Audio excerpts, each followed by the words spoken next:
آگے پھر جاؤ دونوں تم فرعون کے پاس. پہاڑ پر موسیٰ علیہ السلام اکیلے تھے.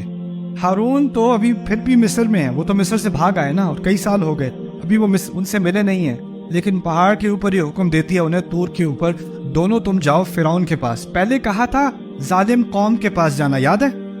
اب ظالم قوم نہیں کہا, یہ نہیں کہا ٹرمپ کی قوم کے پاس جاؤ, اب کہا ہے ٹرمپ کے پاس جاؤ, اس کے سیدھے جاؤ اس کے پاس. ایک تو مسئلہ تھا ملک میں داخل ہونا, وہ تو اپنی طرف مسئلہ ہے ایک.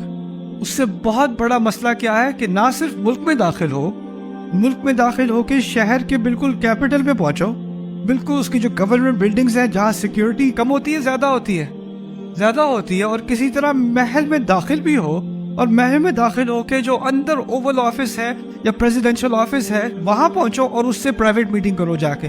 یہ زیادہ آسان کر دیا مشن یا مشکل کر دیا؟ مصر کے کونے میں کہیں کوئی کھیتی بھی ہوگی تو قوم فرعون ہے, لیکن یہاں کا تم دونوں جاؤ گے, پہلے کس سے بات کرو گے؟ فرعون سے, یعنی ساری فوج سے گزر کے تمہیں جانا ہے.